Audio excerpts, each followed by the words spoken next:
Saya sudah ada di titik di Gelora Bung Karno, Hall A Senayan, yang dipilih menjadi tempat untuk vaksin COVID bagi awak media di DKI Jakarta. Kita lihat prosesnya seperti apa. Ini Pak, maaf lagi ada gambar. Terima kasih Pak. Mari Pak.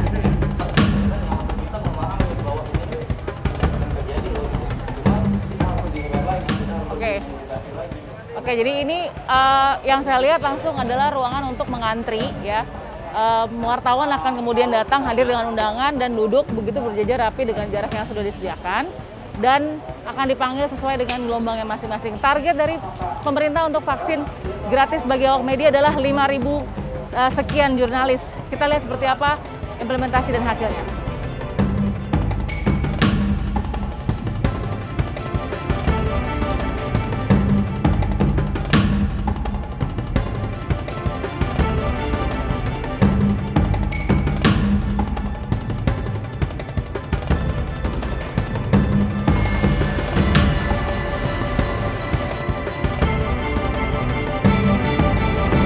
Baik, saya sudah bersama dengan Ibu Siti Nadia Tarmizi di sini sebagai banyak nih, baik itu jubir Kemenkes, jubir vaksin COVID-19 yang dilakukan secara serentak, dan juga sebagai Direktur P2P. Ibu Siti, apa kabar? Baik, Mbak, sama-sama. Saya panggilnya dokter, karena untuk menghormati profesi ini. Oke, Dokter Siti, ini terima kasih sudah berikan kesempatan sebelumnya. Kita sudah masuk ke dalam masa ini akhirnya, vaksin serentak diselenggarakan. Kalau boleh jujur Bu, yang takut-takut atau yang antusias itu berapa persen sih Dok ini dilihatnya? Iya, jadi kalau kita lihat ya, dari kita memasuki tahap kedua ya, yang lebih luas sasarannya ya. Karena ini kan meliputi usia di atas 60 tahun dan pekerja publik. Jadi kalau sempat kita lihat di Tanah Abang, kemarin sempat kita bubarkan karena menumpuk yang ingin mendapatkan vaksinasi. Oke, ini sekalian klarifikasi karena Ibu sudah menyinggung soal kerumunan di Tanah Abang ya Bu ya. Jadi sebenarnya persiapannya tidak segitu banyak pertamanya di Tanah Abang. Ya, dari data awal itu kita hanya sekitar 9 ribuan.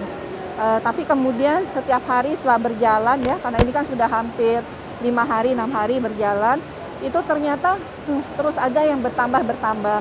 Karena kita tahu dari awal sasaran hanya 9.000, tentunya kita sudah membuat perencanaan ya, berapa timnya, bagaimana protokol kesehatan dilaksanakan. Tapi kalau banyak yang datang secara manual kan itu yang susah dikendalikan. Bener nggak sih ada informasi bahwa 284.000 atau hampir 300.000 nakes kita masih ketunda? Ya, sebenarnya kalau untuk vaksin nakes itu jumlahnya tersedia. Jadi tidak ada alasan bahwa vaksin untuk nakes itu tidak tersedia. Karena memang kemarin sempat stoknya sudah sangat sedikit ya. Dan kita sudah mulai distribusi kemarin dengan 7 juta vaksin tadi. Dokter, saya harus sampaikan ini suara rakyat yang tidak punya tempat untuk bersuara ya. Ini kalau rakyat-rakyat di remote area atau di daerah-daerah terpencil yang sorry itu saya nggak punya akses internet, nggak bisa registrasi lewat online, gimana nasib mereka? Dan memang kalau untuk daerah-daerah terpencil itu pasti puskesmas ataupun camat ataupun kepala desa itu yang punya peranan penting. Jadi memang tetap akan bisa manual. Kita dulu di awal pernah pada saat dikenalkan dengan vaksin COVID-19 ini dikatakan, oh kalau lansia nggak boleh, diabetes nggak boleh, punya paru-paru nggak boleh. Akhirnya sekarang semua diruntuhkan, ibu menyusui nggak boleh, itu diruntuhkan semua. Atas apakah itu ya sederhananya awamnya atas azas kecepatan massal tadi, masif tadi, atau bagaimana Dokter? Ya, enggak. Perubahan kriteria adalah tentunya didasari suatu background ilmiah ya. Jadi nggak akan mungkin itu suatu yang berdasarkan hanya dilihat karena kita ingin banyak saja atau cepat saja. Tapi tentunya memang ada scientific background yang tentunya mendasari keputusan itu. Akhirnya syarat-syarat yang kemarin tidak bisa sekarang? Beberapa sudah bisa, misalnya tekanan darah itu kan jadi 180 karena setelah dievaluasi dan juga keputusan konsensus para ahli bahwa cukup aman untuk vaksin COVID-19. Atau misalnya penyintas kanker yang tadinya tidak boleh, sekarang kalau dokternya menyatakan aman untuk divaksin ya, dokter yang merawat penyintas kanker ataupun penyandang kanker ya, itu bisa divaksinasi. Ketika ada wacana soal denda pemerintah, jika ini semua sudah selesai, vaksin massal dan masif sudah selesai, masuk ke dalam produksi dan akhirnya masuk ke dalam harga, ini kita ngomong, pada saat itu harus dibeli gitu kan, artinya apakah denda pemerintah ketika mereka yang menolak vaksin itu akan diimplementasikan atau tidak? Terkait sanksi ini ada di dalam Perpres 14 2021 ya.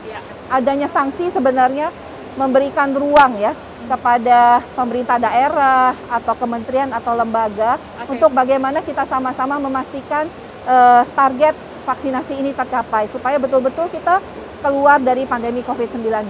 Jadi ini dilemanya, kalau saya highlight sedikit, penjelasan dokter adalah denda itu bagian dari Perpres, ya, artinya harus dijalankan. Kalau tidak mau vaksin ada dendanya, begitu ya dok ya. Memang pasti akan berseberangan dengan hak asasi manusia ya dok. Kita sebagai warga negara tuh ada dua, ada hak dan kewajiban. Hak kita memang tidak menggunakan vaksin, tapi kewajiban kita adalah kita tidak menjadi penular orang lain. Jadi balancing antara hak dan kewajiban itu sesuatu yang harus dilakukan. Mohon dijawab dok, pertanyaan orang juga yang mengatakan masyarakat yang sudah vaksin atau mungkin yang sudah selesai COVID bisa terkena dengan mudahnya, tidak berarti vaksin kalau kemudian selesai protokol kesehatan dan anti dari COVID itu gimana dok persentasenya? Bisa dijelaskan mungkin? Baik, jadi kalau terkait hal itu ya, kan kita sudah lihat ya, tenaga kesehatan itu kan ada juga yang sudah vaksin tapi kemudian masih tertular. Itu membuktikan bahwa protokol kesehatan harus tetap kita jalankan. Virus ini banyak sekali di sekitar kita, sehingga resiko penularan kepada kita itu sangat-sangat besar. Dan tentunya harus kombinasi nih upaya pencegahannya, baik dengan vaksinasi, karena vaksinasi itu memberikan perlindungan pada tubuh kita. Tetapi ingat, vaksinasi itu tidak menyebabkan kita tidak tertular. Terima kasih dokter Siti ya. Sama-sama. Kita ketemu fakta berikutnya. Oke, ini saya mau tanya, namanya siapa? Dengan Weni. Oke, ini kan vaksin COVID-19, kita ke depan dulu ya, biar nggak ganggu jalan. Oke, sudah vaksin? Udah, selesai vaksin. Yang dirasakan Weni tadi pas vaksin gimana? Biasa aja? Biasa aja, nggak ada rasa apa-apa. Di mana tadi vaksinnya? Deg-degan aja sih pertamanya, tapi pas disuntik biasa aja ternyata. Oh, deg-degan gitu ya? Tadi di mana ada vaksinnya? Boleh lihat nggak? Di sini sih. Oh, di sini, di sebelah kiri. Sebelah kiri. Boleh nggak cerita pertama sebelum vaksin apa sih yang dicek pas lagi di pre-registration atau sebelumnya? Dicek sih tensi darah kita ya, normal atau enggak. Terus ditanya-tanya gitu, ada penyakit turunan atau ada alergi atau apa segala macam. Cuman karena enggak, semua lancar ya udah. Semua berita hoax yang masuk soal vaksin gimana ditepisin? Enggak benar. Enggak benar? Enggak benar. Oke, baik. Makasih ya Weni ya. Oke, ya. saya selalu. Oke, kita tanya lagi yang lain. Nah, namanya siapa? Namanya Pras, Mbak. Oke, Pras boleh kesini sebentar. Oke, Mas Pras sebagai penerima vaksin ya dari gelombang awak media ini kan pertama. Kesannya gimana? Kesannya sih untuk kalau vaksin seri sih nggak ada masalah ya. Intinya sih ya paling efeknya cuma pegel-pegel doang sih untuk pertama gitu. Oke, kita beruntung dapat mungkin gelombang untuk awak media. Tapi gimana masukan dari Pras untuk masyarakat yang nggak punya akses untuk dapat vaksin? Ada masukan nggak bagi paling pemerintah? masukan sih ini aja sih edukasi atau sosialisasinya aja lebih dimasifkan lagi. Jadi memang ada beberapa masyarakat mungkin ada golongan tertentu yang memang kurang kejangkau informasi. Nah memang itu juga harus tugasnya pemerintah ya, mungkin dari Kemenkes atau BNPB segala macam itu untuk lebih mensosialisasikan lagi, mungkin dengan relawan-relawan lah kurang lebih itu. Oke, terima kasih Pras. Sehat selalu ya. Iya.